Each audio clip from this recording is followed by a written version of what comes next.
Olá, meu amigo Odônio dos Anjos Filho. É um prazer ter você aqui na minha prosa político-poética. Para quem está nos assistindo, eu quero dizer que hoje vai ser um dos programas mais tranquilos, mais prazerosos, porque o Odônio é meu amigo e irmão, né? Com quem eu me relaciono há muito tempo e tenho uma profunda amizade, não só com ele, como com toda a família. Odônio, para quem não conhece ainda, foi presidente da Coab, foi superintendente do Transerp, da Transerp, né? Diretor técnico do DAERP, foi diretor do INCRA e é sócio proprietário da TTI, que produz softwares para aviação. Tudo bem, Odônio? Tudo bom, Marcinho? Um prazer. Queria primeiro parabenizá-lo por essa iniciativa de trazer um debate de alto nível. Pena que às vezes você convide pessoas como eu, mas as que eu vi aí eu gostei muito. Você também me convidava quando fazia o Boca Livre, né? Tanto na TV Tati, Opa, né? Que foi... eu cometia isso, cometia. Não, né? E o Tupi tem colocado no ar, né? Reprise. Hoje mesmo ele colocou sua entrevista com a Tilde e a gente vai relembrar. Aliás, era uma abertura, uma música maravilhosa sua, que o Bossa Nossa gravou e cantava na abertura, que é uma coisa muito legal. Eu ouvi hoje, fiquei encantado. Fazia tempo que eu não ouvia, é muito bacana. Gostei da Muito composição, bacana. do arranjo e da interpretação. Muito bacana. Mesmo que a língua seja presa, a boca é livre. Exatamente. Aqui também é boca livre. Aqui não tem essa, não. A gente fala o que a gente quiser, como a gente quiser. Tá? Odônio, a prosa é política, é poética, a gente fala do que quiser, mas eu estou muito empenhado também em mostrar iniciativas positivas que já aconteceram aqui na cidade. E você é uma pessoa que liderou muitas delas. Eu gostaria de começar falando da Coab, dos lotes urbanizados, do Conselho de Moradia, porque eu ando muito próximo da União Movimento de Moradista. A gente hoje tem perto de 120 favelas na cidade, perto de 40 mil famílias estão morando sem condições de moradia na cidade, e nesse atual momento é uma coisa muito complicada, porque como essas pessoas vão ficar em isolamento, né? Nós que somos privilegiados, estamos em casa com a nossa família, mas as pessoas não podem. Então, vamos começar falando do seu trabalho na Coab, por favor. Bom, assim, eu iniciei na primeira administração do Palocci, no DAERP. Uhum. Eu tinha trabalhado em Jaboticabal, no serviço de água de Jaboticabal, feito um trabalho reconhecido como positivo. E, na época, o Palocci era deputado. E ele sempre ia nas inaugurações lá. Nós fizemos uma série de coisas. Jaboticabal era conhecido como a cidade da falta d'água. O prefeito era o Bacari, é isso? Oi? O prefeito era o Bacari ou a Carlota? Prefeito era o Bacari, que, aliás, está se candidatando de novo e deve ganhar as eleições em Jaboticabal. Muito bom ele. Uhum. E com o trabalho que foi feito lá, o Palocci sempre estava junto lá com o Bacari, passava e falava assim, não, vou levar você lá para o DAERP, vou levar. E aí eu passei um ano no DAERP, fizemos um trabalho muito bom no Ipiranga. Eu me lembro uma vez um radialista falando, né, que o pessoal tinha achado água na tubulação da CETERP. E aí e não tinha água na tubulação do DAERP. Então aí o pessoal brincava, né? Não, vamos trocar então as tubulações que aí resolve o problema. Então quem mora no Ipiranga há muitos anos lembra o quanto tempo Ipiranga sofria com falta d'água, que hoje já não sofre mais, que são coisas definitivas na área de infraestrutura que se faz. Aliás, fazer justiça, né? O Jair Bernardes da Silva é um sanitarista, um dos grandes sanitaristas do Brasil. Hoje está com mais de 90 anos, ainda vivo aqui em Ribeirão Preto, e ele me ajudou muito. É um dos caras que mais conhece de saneamento no Brasil, junto com Saturnino de Brito, que foi outro cara que fez saneamento nesse país como ninguém. Uhum. Saturnino de Brito fazia muito saneamento para grandes metrópoles, e o Jair Bernardes é daquela teoria que small is beautiful. Então, ele gostava das cidades pequenas e me ajudou muito. Uhum. Mas aí eu passei um ano na Coab e o Palocci me levou Passei um ano no DAERP e o Palocci me levou para a Coab. Quando eu entrei na Coab, todos os conjuntos habitacionais estavam parados, estavam paralisados. Isso foi em 94, né? Uma época que o recurso da Caixa Econômica era escasso E realmente foi um período muito complicado. Mas eu comecei a olhar todos os projetos, e muitos projetos estavam paralisados por problemas de obras complementares que ficaram paradas porque ninguém foi atrás. Pra você ter uma ideia, o Manuel Pena não estava andando a obra porque não tinha resolvido o problema do esgoto, do esgotamento sanitário. E eu descobri uma área que era da igreja, e de uma igreja lá em São Paulo, ali em Higienópolis. E aí eu fui lá em São Paulo, todo mundo falava, não, esse padre aí é muito chato, ninguém consegue falar com ele. Eu fui lá, aí falei, olha, a área de vocês ganhou um prêmio, porque a gente vai fazer uma estação de tratamento de esgoto e vai incluir a sua área. Então, você vai resolver o problema de esgoto da sua área. Só que tem um detalhe, eu preciso construir a estação de esgoto na sua área. E ele acabou topando. E hoje o Manuel Pena é um dos conjuntos habitacionais com tratamento de esgoto e está lá. Então, aí, cada um tinha um problema. Acho que muito pouca gente sabe, né? Mas a Coab de Ribeirão Preto ela atende 100 municípios na região. Ela é uma cooperativa, né? Em que a Prefeitura de Ribeirão Preto é a sócia majoritária. Mas compõe esse conselho, né, toda a região. Lembro que Sertãozinho tinha uma parte boa também das ações da Coab e distribuída entre essas 100 cidades. Uma coisa muito interessante. E lá e como tinha pouco dinheiro, a ideia era você fazer algumas coisas com criatividade, né? Então, por exemplo, todo conjunto habitacional ele depositava 5% do valor dos conjuntos habitacionais como garantia para qualquer eventualidade que ocorresse na obra. Então, como a gente tinha a Coab nesse ano, de 94 e 95, quando eu fiquei lá, ela tinha mais ou menos umas 100 obras em andamento. Você tem uma ideia, nós entregamos mais casas, a Coab de Ribeirão Preto entregou mais casas e lote urbanizado do que o CDHU, no estado de São Paulo, naquela época. Mais do que em todo o estado? Mais do que o CDHU em todo o estado. Nós entregamos mais ou menos umas 25 mil unidades, um negócio... Porque tinha muita coisa parada, né? Ao longo no final da década de 80 e começo da década de 90, ficou muito paralisado e começou a retornar isso em 93, 94. E, além disso, aí nós começamos a fazer com ajuda, né, importante lembrar também, com a ajuda do Conselho Municipal de Moradia Popular. Eu me lembro de figuras importantes que participaram lá, o Padre Jorge, né, uma série de representantes da sociedade, da administração, né, tinha muito técnico da administração que participava. Enfim, toda a sociedade se mobilizou para resolver a questão habitacional.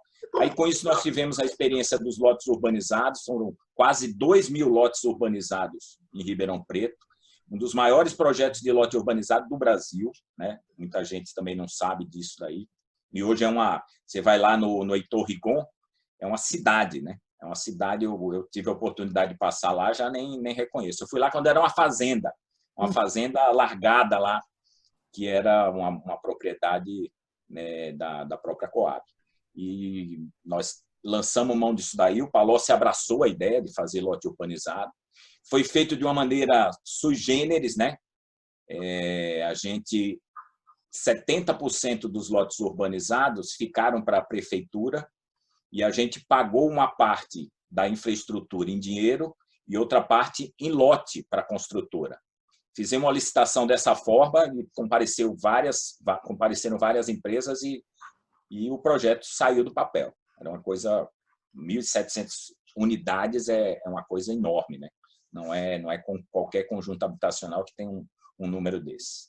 Tem uma coisa curiosa também, nós participamos da experiência da Vila Tecnológica, né, que foi um objetivo de... Você, inclusive, participou da inauguração, né? Sim, com tudo cena dela. Isso, exatamente. Os artistas participaram.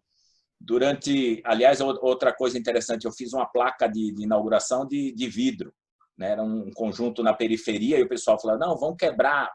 Eu me lembro que ficou muitos anos sem quebrar, até que eu acho que por um protesto contra a administração, eles acabaram quebrando essa placa. Mas eu me lembro que ela ficou lá uns 10 anos porque eu visitava essa placa.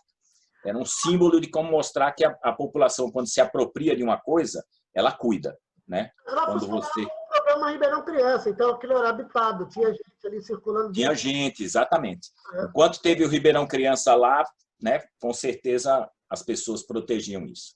Diz uma E coisa, como diga. funcionava esse conselho? Ele propunha alguma coisa, ele decidia alguma coisa ou era só um conselho consultivo? Como funcionava isso? Não, olha, o Conselho Municipal ele me indicava coisas a fazer, por exemplo, eu levava alguns projetos e eles davam sugestões de mudanças, de investimento, ele realmente influenciava, não era um conselho completamente com a decisão, mas dependia também do gestor, eu ouvia muito, né? Eu fazia questão de ouvir. Então, por exemplo, as definições de quais áreas a gente trabalhar inicialmente em termos das favelas, quem decidia era o Conselho Municipal de Moradia Popular. Então, eu me lembro que uma das primeiras favelas que nós fizemos a transferência para outro núcleo habitacional foi a favela do Morro, ali na Vila Virgínia. Uhum. Era uma favela ali há muitos anos e com muito problema, e aí construímos um conjunto habitacional e essas famílias foram transferidas. E várias outras, onde hoje está sendo construída aquela avenida, ali naquele fundo perto do shopping, do Ribeirão Shopping, essa avenida nova ali também tinha uma outra favela que foi também transferida na época, que ocupavam praças públicas, né? E tudo isso com muita negociação, com muito respeito às famílias que moravam no local e com muito apoio da igreja e da sociedade que participavam disso e por isso estavam envolvidos, né?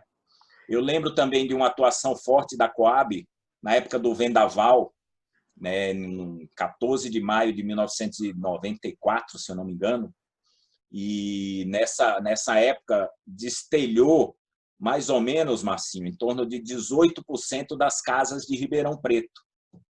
Eu lembro. E aí nós conseguimos, participava também do Conselho Municipal de Moradia Popular, o pessoal do Sinduscom. E nós conseguimos um apoio para que as empresas que distribuíam telhas em Ribeirão Preto não subisse o preço para se aproveitar de um momento que todo mundo precisava das telhas, né? E a prefeitura fez uma compra enorme de telha e a Coab distribuiu. Então, imagina, 18%. Ribeirão Preto, acho que deve estar em torno de uns 150 mil a 200 mil unidades habitacionais, né? Então, imagina isso, são mais de 30 mil casas que destelharam parcial e algumas totalmente. Principalmente as comunidades mais da periferia, tem gente que perdeu totalmente seu telhado. E nisso daí também participou o Conselho Municipal de Moradia Popular. A parte de iluminação de favelas, de levar saneamento, eu me lembro que nós levamos esgoto na favela da Mangueira. Então, algumas das unidades que já eram consolidadas, a ideia clara era a parte de levar melhoria, levar infraestrutura. Não só infraestrutura básica, como unidade de saúde, né, levar o pessoal da educação, levar assistência social. Isso era um trabalho integrado que os outros secretários também participavam. Aliás, a Coab, toda vez que era inaugurada, a gente tinha uma unidade de saúde, uma unidade social, elegia a associação de moradores, e tudo isso o Conselho Municipal de Moradia Popular me ajudava. Porque se você leva só casa, leva o público distante. Eu levo muito no Rio, que na época do Lacerda, onde é o Parque da Catacumba, ali na Lagoa, que rolava os shows, ali era uma favela que eles levaram, que se tornou a Cidade de Deus. Então, você imagina, então, dali para a Cidade de Deus, eu imagino que de 20 a 25 quilômetros de distância. Você leva as pessoas que, para chegar ali, vão ter que pegar 2 ônibus, que certamente não tinha escola, não tinha posto de saúde. Isso é um problema sério. E tudo isso que você coloca aí confirma a inconveniência dessa ideia neoliberal de Estado mínimo. Quer dizer, nesse momento que teve o vendaval, quem salvou essa população? Quem tem que cuidar do bem-estar da população? O Estado, né?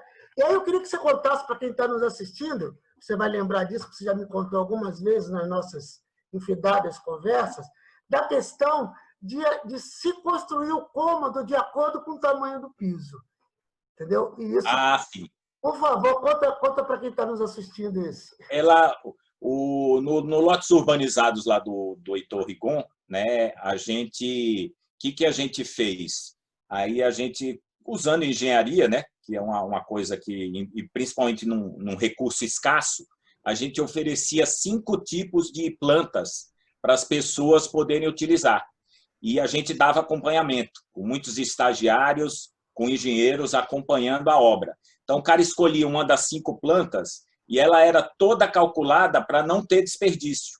Então, normalmente, você faz a casa numa dimensão, faz 3x4, mas nem sempre você consegue, com os pisos que existem, você fazer o cômodo de 3x4. E aí você recorta piso e quebra e destrói, né? Então, com o processo construtivo, você faz isso. Não, a gente já fazia as plantas em que você evitava, né, o desperdício de piso, de tijolo, já calculando todas as dimensões para que o máximo, né, de produtos ligados à construção civil fosse aproveitado, e com resíduo mínimo, né?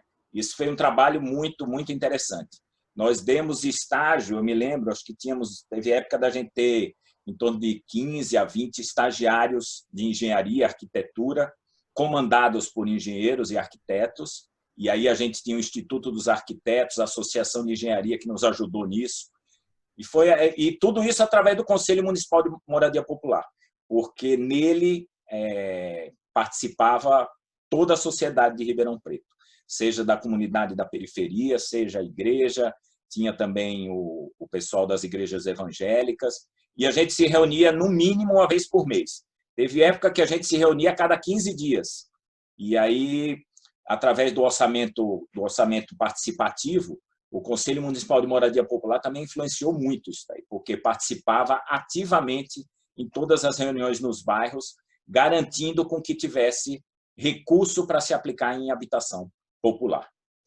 Essa ideia é muito boa, eu acho que ela está dentro do conceito de produtividade, mas não da produtividade da iniciativa privada, que joga contra o trabalhador, que explora o trabalhador para render mais. Nesse caso de vocês, é só, poxa, vai fazer a casa, faz a casa de acordo com o piso. Você não tem... O cara gastar mínimo, o cara gastar o mínimo, né? Não gastar bem o dinheiro, não jogar fora nada. Né? É uma matemática facílima de fazer, não tem dificuldade nenhuma. É a boa engenharia, né? É a boa engenharia. Porque você parte do, vou fazer uma casa para esse tamanho de piso. Porque você faz a casa primeiro, e eu fiz assim, você deve ter feito a tua casa assim. Não, com certeza. Depois vai ver o piso, quebra, joga fora. Por isso que, se eu não me engano, a perda na construção civil é de 30%. Se eu não me engano. Chega a 30%, chega a 30%. É um absurdo a gente jogar fora isso, né? Tijolo. E aí você vê os depósitos aí de construção, que é uma coisa séria em qualquer cidade, o destino final de resíduo de construção civil. É um absurdo. Nessa casa que eu estou aqui agora foi um absurdo. O que sobrou de fios da instalação elétrica? Mas rolos e rolos, tijolos, pisos, um absurdo, porque falta esse cuidado, né? A parte mais barata da obra é fazer a planta e fazer o projeto. E muito pouca gente se dedica a isso. Se você planeja melhor, né, gasta um pouco mais de tempo. Não, faz a planta aí, depois a gente faz lá, resolve na obra. Alguém vai pagar por isso. Exatamente. Porque, normalmente, na obra, né, já vai ter uma série de coisas que você vai ter que resolver. Mas, se você puder ser racional na hora da elaboração do projeto, é a melhor coisa que tem. Antônio, e como você já citou aí, sempre que tinha uma inauguração, você levava música para criança, música mais popular, como Negritude Júnior, mas também música instrumental, com o público mais seleto, como nós levamos o Grupo Nó em Pingo d'Água. E também, eu estou falando isso porque a gente fazia junto, porque eu trabalhava na Secretaria da Cultura e dava alguma assessoria junto com o Samuel também.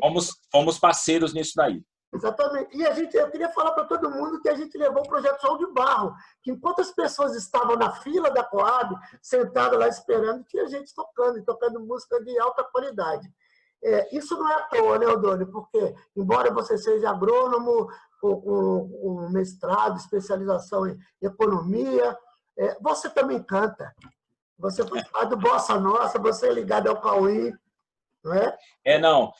Eu me lembro também uma coisa, a primeira coisa que eu fiz na Coab, não sei se as pessoas lembram, muitos anos atrás, a Coab era assim, as pessoas que trabalhavam na Coab ficavam dentro da parte interna da Coab, tinha um telhado de zinco quente pra caramba e o pessoal ficava do lado de fora. Então, eu acabei com isso daí, as pessoas eram recebidas na mesa, para as pessoas atenderem, olhando para a pessoa que queria uma casa, né, para ter um respeito por ela, de tal forma que não precisasse, né, ficar... Você ficava na fila lá horas, num calor de Ribeirão Preto, num telhado de zinco, assando. Eu chamava de micro-ondas, né? Era o pessoal no micro-ondas e os bonitinhos internos na Coab no ar-condicionado. Isso aí acabou. E como a gente mudou a planta, gerou um espaço em que a gente abriu uma galeria, não sei se você lembra, a gente tinha exposição dos artistas plásticos, e toda quinta-feira, pagando pelo valor da Ordem dos Músicos, a gente levava os músicos de Ribeirão. Eu acho que boa parte dos músicos da cidade, na época, né, que trabalhavam, passaram por lá. Eu me lembro uma vez que nós levamos o Macalé, que fez aquela comida boa dele, ele fez a exposição das obras dele e fez um trabalho maravilhoso. Ele fazia paçoca, né? No pilão. No pilão. Grande Macalé. Levamos isso para as praças, teve uma época que a gente teve nas praças também, junto com o Ribeirão Criança, né, que ele fazia atividades. Exatamente. Junto com a Secretaria da Cultura. Não, muito interessante. Não, realmente, o respeito essa cidade invisível, essas pessoas invisíveis, que a maioria dos homens públicos só lembram deles quando é eleição, né? Em eleição eles são super valorizados. Exatamente. Depois da eleição as pessoas esquecem. E em política pública, lembrar das pessoas é tratá-las com dignidade, né? Fazer o que tem que ser feito, é honrar, né, o dinheiro público, e essas coisas às vezes se perdem por aí.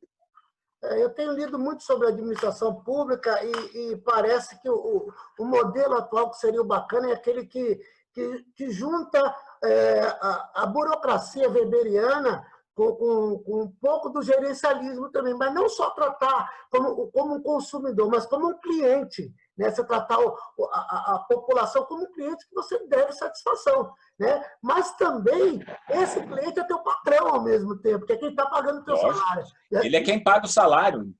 E, na verdade, a população mais pobre é quem mais paga salário nesse país, quem mais paga o salário do servidor público, o imposto, né? Eu vejo muitas vezes muita gente com dinheiro falando assim, eu pago imposto. Você paga pouco. Proporcionalmente, em relação a quem ganha menos, o peso do imposto é maior. Então, quem paga mais imposto nesse país é a classe mais pobre. Eu sou um dos que defendo, apesar de ser empresário, que deva ter numa reforma fiscal, aí você ter mais imposto. O Brasil é o único país que, junto com o outro lá, que é um país insignificante lá da... Estônia, é o único país que não cobra imposto sobre o lucro e dividendos. É um absurdo. Que não cobra imposto... O valor que a gente cobra imposto sobre grande fortuna é baixíssimo, é 4%. Aqui, imposto sobre fortuna, transferência de patrimônio é 4%. Os Estados Unidos, eu não estou falando de um país socialista, não. As pessoas falam, você é comunista. Não, eu não sou comunista, eu quero um país melhor. Porque tem gente aqui que não paga imposto. Os rentistas não pagam imposto. E tem que pagar para ter um país melhor. Faz o favor para mim. Faz um favor para mim, eu tenho falado isso em todo o programa. Eu tenho recebido muito elogio no programa que as pessoas dizem que estão aprendendo. Então, você consegue explicar isso bem simples para quem está nos assistindo, o que é cobrar imposto de lucro, não cobrar? Por exemplo, tem um estudo da Organização do Comércio dos Países Desenvolvidos, e que esse estudo ele mostra o seguinte: o Brasil, comparado com os países capitalistas, não estou falando em país socialista, estou falando em país capitalista, o Brasil, o maior nível de imposto, 50% do imposto que vai para a conta do governo é em cima do consumo. E o trabalhador gasta quase todo o dinheiro dele no consumo, por isso que ele paga mais imposto. 50% é sobre o consumo. Nos Estados Unidos, é 50% sobre a renda. E aí a renda é o quê? Salários, que no nosso caso é um erro, porque o assalariado paga muito imposto, né? Tem gente que paga imposto para caramba sendo assalariado e não se paga muito imposto sobre a renda. O que é a renda? É direito à propriedade, né, na transmissão de herança e dividendos e lucros. Então, os Estados Unidos, eu não estou falando país comunista, ou não sou esquerdopata, né? Os Estados Unidos não é um esquerdopata. Então, eles cobram 50% do imposto é sobre a renda. E o maior peso é em cima do patrimônio e em cima de juros e de lucros e dividendos. Eu não entendia, Marcinho, e aí as pessoas também podem ver isso, eu não entendia por que tem tanta fundação nos Estados Unidos. Você sabe por quê? Eu sei, mas pode falar. Exatamente. Eles fazem a fundação porque falam, não, já que eu vou ter que dar o dinheiro para o governo, lá em 3 gerações você acaba com sua fortuna, em 3 gerações. Então, ou seja, o seu neto, né, do pai para o filho, para o neto, já acabou o dinheiro, porque a alíquota mínima de herança é de 25%. Então, o Bill e a Melinda Gates, né, que eles criaram a fundação porque eles falaram, e eu acho bom também. Se isso daí virar no Brasil, ótimo. E ele sabe que se ele não fizer alguma coisa boa com o dinheiro dele, aí ele faz a fundação e quer cuidar de determinadas coisas. Ótimo. Mas transferir todo esse patrimônio que a sociedade ajudou ele a ganhar só para a família dele não é correto com o país. Não é correto com o país. E é isso que diferencia. Porque são 3 tipos de imposto. Imposto sobre o consumo, imposto sobre a renda, imposto sobre o patrimônio, e aí tem outro menor que é sobre o comércio, importação e exportação.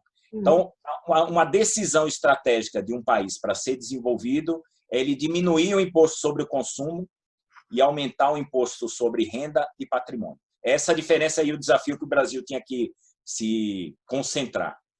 Só para ficar claro para quem está nos assistindo, o sujeito que ganha um salário mínimo, né, e compra uma Coca-Cola, ele paga o mesmo imposto nessa Coca-Cola que o sujeito que ganha 100 mil reais por mês. Então, se tributa mais o consumo do que o lucro, os dividendos, claro que o prejuízo está na mão do povo, né? E outra coisa também importante que às vezes colocam no balaio da herança, todo mundo que fala assim, pô, eu juntei meu patrimônio, fiz um patrimônio aí de R$1 milhão, que às vezes na classe média o cara atinge isso daí, né? Claro. Não, mas não estamos falando disso. 1 milhão, até 5 milhões de reais é isento. Exatamente. Então, o que os grandes fazem? Olha, isso é coisa de comunista, estão querendo tirar sua casa. Mentira. Tem um mínimo que ninguém paga, imposto sobre a transferência de patrimônio, e acima disso tem que pagar. É isso que acontece nos países civilizados. Estados Unidos, Europa, Japão, todos eles têm um imposto que o Brasil não tem, que é sobre lucros e dividendos e sobre o patrimônio. Não, um outro exemplo simples é do IPVA. Qualquer um que tem qualquer carrinho paga o IPVA. Mas o jet ski não paga, quem tem um helicóptero não paga, iate não paga. Quer dizer, um absurdo, um absurdo. É um imposto sobre veículos automotores, mas não dos ricos. Esse país, a nossa herança, e eu acho que esse crescimento aí da ultradireita vem disso.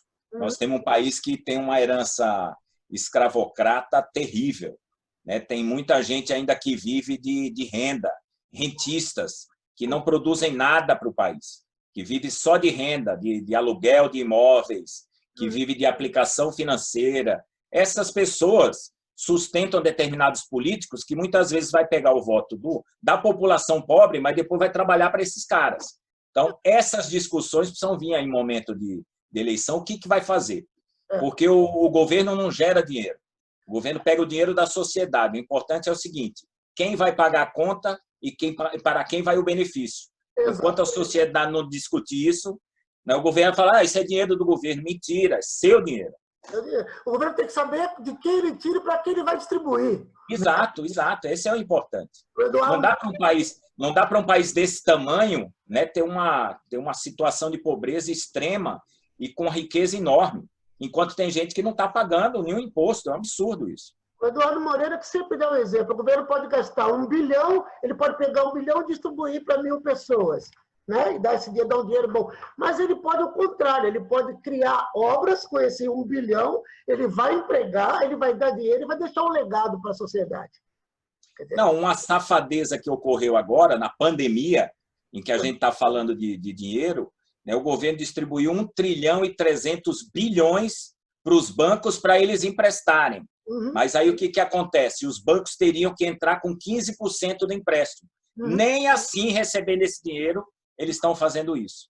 E pasmem, aí o governo paga juros sobre esse dinheiro que ele deu para o banco, porque o empréstimo compulsório é remunerado, que é um absurdo, absurdo. É um absurdo que a gente está passando. Como nós estamos caminhando para o final, nós ficamos muito no político, vamos para o poético agora. Fala do Bossa Nossa para a gente. Como é que está sendo para vocês esse momento de pandemia? Porque o próprio Bossa já é uma aglomeração, né? Não tem como existir o Bossa Nossa que está aglomerado, né? A gente adora aglomerar.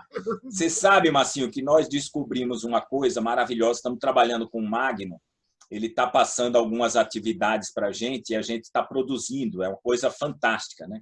Então, ele propôs, a partir de um poema do Mário Quintana, viajar é trocar a roupa da alma, né? dessa frase poética do Mário Quintana, ele propôs que cada um fizesse alguma coisa. Sim. E aí a gente trabalhou em cima disso e cada um está fazendo um pequeno vídeo, tipo Festival do Minuto, para apresentar e a gente vai discutindo. Semana passada, tivemos até a participação do Antônio Pantaneschi. Sim. Lá era 1h da manhã, imagina, a gente começou às 8, né? São 5 horas de diferença, ele lá na Itália. Pantaneschi é maestro, nosso amigo italiano, né? Maestro Antônio Pantaneschi. E ele quis participar, vai participar nessa quarta. Toda quarta-feira é o ensaio do Bossa Nossa. E aí ele fez uma análise da música que acompanhava o poema do Mário Quintana de um trabalho que um outro artista fez. Aí ele falando como a música era complementar daquilo, como ela também fazia com que viajasse. Aí deu as explicações lá musicais, né, que justificavam a composição, a sinergia entre a música e a imagem. Então, para a gente está sendo um prazer trabalhar de outra forma. Agora nós vamos usar aquele software que você me passou a ideia, ou a Capela Maker, né? E nós vamos começar a compor uma música para poder soltar aí também na internet. Vamos usar a música Meu Amanhã, do Lenine. Nós vamos tentar fazer um ensaio a trabalhar essa música. Legal. Então o Bossa não está parado. Assim que passar essa pandemia... Não estamos parados, não. Estamos trabalhando e bastante. Legal. Ô, Dônio, chegamos aos 30 minutos, que eu tento manter, como a gente conversou em off, para o pessoal ver. Acho que o papo foi legal. Eu sonho com essa cidade feliz que foi nessa época. A gente fez tanta coisa bacana para o povo, tanto na área em várias áreas, né? Da habitação, das artes na cidade, enfim. O Ribeirão foi muito feliz nessa época e muito. Eu espero que ela volte a ser. Eu estou batalhando para isso. Não, e era realmente o governo da solidariedade. É uma palavra que a gente pouco usa hoje, né? De ter a empatia e de se colocar no lugar do outro. Eu acho que a gente, apesar dessa pseudopolarização, todo mundo quer um país melhor, né? E eu acho que é só começar a ouvir o outro, se colocar no lugar do outro, que você consegue isso. Tomara que essa pandemia exacerbe esse sentimento de solidariedade. Tem muita gente apostando que não, que quem era solidário vai continuar a ser. Eu, particularmente, eu prefiro ser otimista e acreditar que isso pode mudar. Eu esqueci de falar durante a nossa conversa, mas todo mundo que vem aqui, essa imagem atrás aqui não é fortuita. A dona Ana Favaretto, eu falo que eu vou entrevistar e ela providencia. E essa foi para você. E esse colar também, que você já me trouxe de tantos lugares do mundo. Esse aqui foi da África. Eu botei em homenagem a você. Esse eu vi a mulher fazendo, viu? Eu sei. Antônio, muito obrigado, tá? Pela sua participação. Obrigado você, querido. Parabéns mais uma vez pela iniciativa. É sempre bom discutir política e discutir a nossa cidade. Claro, muito obrigado. Beijão, tudo de bom. Tchau.